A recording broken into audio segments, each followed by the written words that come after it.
Hey, it's September 8th, 2023. We'll do a little update for the week here. I'm gonna start with Dev Leader, like sort of content brand and everything. I think yeah, this this past week just a ton of content creation. I've been trying to ramp up things on the blog side of the content, I guess. And the reason for this is that I feel like it's something that I have more control over with respect to driving visibility. So the you like I put out, I still put out 3 YouTube videos that are full length this week. I keep falling into this pattern sometimes where when I'm posting either the full length videos, some quotes and things like that, it ends up feeling like almost like too much by the time I go to post like a short video. But the problem is that the different platforms I use, that means like YouTube, for example, I might not post a video, like a YouTube video on that day at all, which is kind of crappy because I still should be trying to post a short form video. So I got to do better at that. But the blog side of things, I've been trying to ramp up more because I'm not good at it. I'm not good at a lot of this stuff, but I feel like if I can get better at SEO and optimizing that way, then I can I can drive more eyes to the content I'm trying to put out, and that'll allow me to share my experiences with a wider audience. So I've been, like I said, trying to ramp that up, but that means for me, it's like it's more time and energy trying to learn and understand stuff, and then putting the blog post together. And then I'll start writing blog posts, and I realize like, man, this blog post is getting pretty long. Like maybe I should split this into two kind of thing. So it becomes like a content strategy game, and it's certainly not my forte. So it's just it's a really interesting balance of skills and stuff that honestly, like, I don't have a lot of them. And I think I would say that it would be kind of incorrect to say like I'm not getting by. But my point is that the amount of energy that has to get invested from my end to try and make this stuff work is like it's pretty incredible, unfortunately. I wish it weren't the case, but this stuff, like, for being active on social media, trying to post as regularly as I am, putting all the content together as regularly as I do, like, that is not it's not my skill set. So it's very draining in that regard. But um I started the Dev Leader website in 2013. So it's been literally a decade, and I did it like I was actively blogging and doing like article summaries and stuff like in 2013 regularly, but I got so burnt out from it that like there was no how do I want to phrase this? There was no like it's not even a reward. There was no, it doesn't matter if it's monetary or not, but there was just nothing that came as a result of that. So it was so much energy going in and nothing coming out. It wasn't even like, people reaching out to me and having conversations and networking, like, because that's beneficial in and of itself, or hearing from someone that something was beneficial and it helped them, like, that's super beneficial. Again, not monetary. The monetary part's great, but there was so much going into it, and I was like, why am I doing this? But the thing that I'm trying to change for myself this time, and the start of this year in 2023, I told myself, be consistent. And I told myself that because when I look at some other content creators, there are some that I'm, going into my ninth month of this, and there are some that are saying like, "Oh, I've been doing this for 12 months," and I'm like, they're 10x what I've been able to accomplish. And I don't say that because I believe like, and this is not meant to be insulting anyway. I don't believe they're 10 times better than I am. I don't believe they're 10 times better, software engineer, 10 times better software engineering manager, whatever it happens to be. And these are great people, but 10x, I mean, I don't necessarily believe that. I think I have a lot of confidence in my abilities, but they're able to do the social media part and the content creation just so much better than I can. But there are also people that are more than 10x my, sort of presence on social media, YouTube, all of that. And they did not get there in a year. They've been doing it 4 years, right? They have tens of thousands of YouTube subscribers. They're, you know, tens of thousands of followers on different platforms because they've been doing this for years. It's like what I preach when, practicing programming and stuff. It's not going to happen overnight. It takes consistency. So, as much as I'm kind of seeing some of these folks and being like, oh man, like they found the shortcut, they're doing it faster than I am. It's not like we can't approach life that way, unfortunately. So you'd just be disappointed all the time.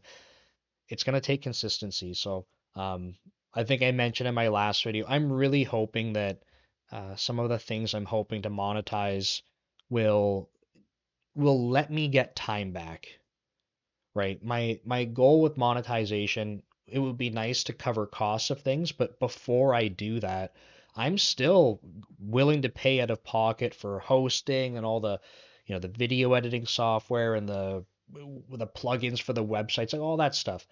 I'm happy to pay for that out of pocket if it means that I can continue at the same pace or more because I've gotten more time back. Right. I need someone to be editing videos. I need someone to be helping with my content management on social media. I have a lot of my stuff automated for sharing things out, right? Like, um, I don't have my my comments and stuff like that automated. I don't think that makes sense. But having someone that can manage my social media, for example, or edit my videos would be life changing. But I I don't feel like I'm in a position personally where like I don't want to put the money into that to get my time back yet because there's no I have not seen any return on money going in, if that makes sense. So I can keep dumping money into this to get time back and or dump money in just to make things bigger and better, but at some point if there's no money coming back out to compensate for it, it's like it's not sustainable, right? So I need to find that balance, and that's sort of my goal. I think that once some traction picks up on some of the digital products and courses and things like that, and I start seeing like, okay, if I do X, I can drive more revenue coming in. Um, I think that will help because I'll have an idea for like, okay, if I'm willing to pay X amount of money for video editing or social media management, here's sort of the trade-off that I get, right? That might mean that I can sustain X amount more subscribers or whatever it happens to be. And then it's not just like this black hole of like, okay, dump money into creating content because I love doing this and I love sharing my experiences, but I it's a lot of time and it's taking money as well. So, um, yeah, I just wanted to, I know that was a little bit of rambling. That's kind of what these videos are like, but I wanted to give you insight into where I'm at with this kind of stuff. But yeah, um, it's like I'm not trying to stop or slow down. If anything, trying to speed up, but I need to get to a point where there's a sort of a income from it to offset, and that way I can get my time back. So that's the primary kind of focus for me in the next little while as I continue to scale up and have more presence on social media and that kind of stuff as well. All right. Let's jump over to work stuff. I think work wise, like things have been pretty good. Busy, super busy.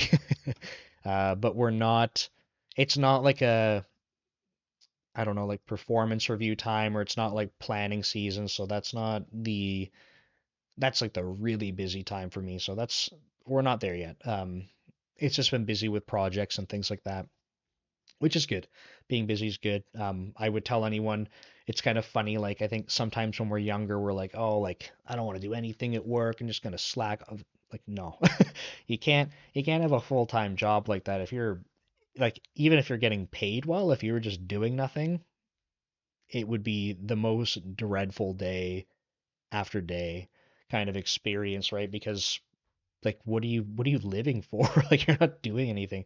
So I love being busy with work. It feels good to make progress on stuff. I like contributing. I like seeing the results of things. Um, it can be frustrating sometimes in big tech where things feel slow.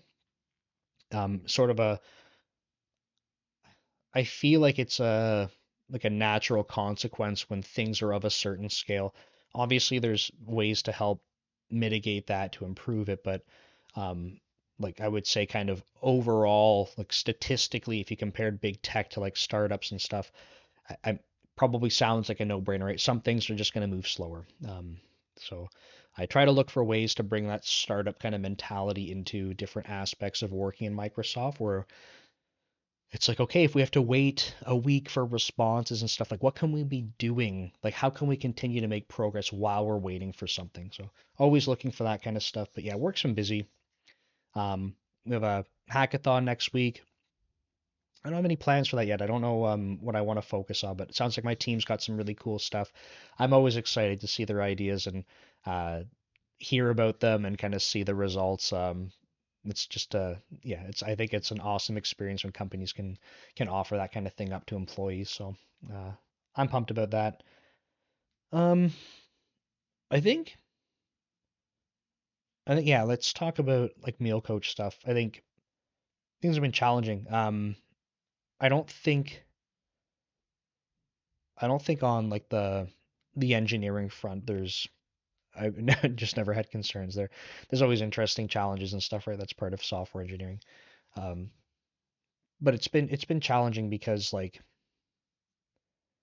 there's a lot of time and effort put in, and it's been kind of frustrating to see even when people are interested in it, right? I'm talking with them about it. Oh, sounds awesome. No one like I'm not getting people to use it, and that's like it's really I'd say like that's disheartening. I can tell like I'm like mildly emotional because I'm talking very slow. Um, yeah, it's been multiple years of investing time into this. I certainly don't want to stop, but it's frustrating because we see other people doing similar things, and it kind of feels like they come out of nowhere, and it's like you know hundreds of thousands of users, and it's like why can't I even get one person who's interested to actually use what we have? Um, Now, part of me, I don't know. I don't know the right words to use here. I feel like part of me is thinking like, is that because I am presenting it the wrong way to people? Am I talking to the wrong people? I don't think it's a matter of like we don't have something that's valuable because I'm looking at people entering the space, with tons of users charging money for it and being like, they're building they're building what we're building, that we have built.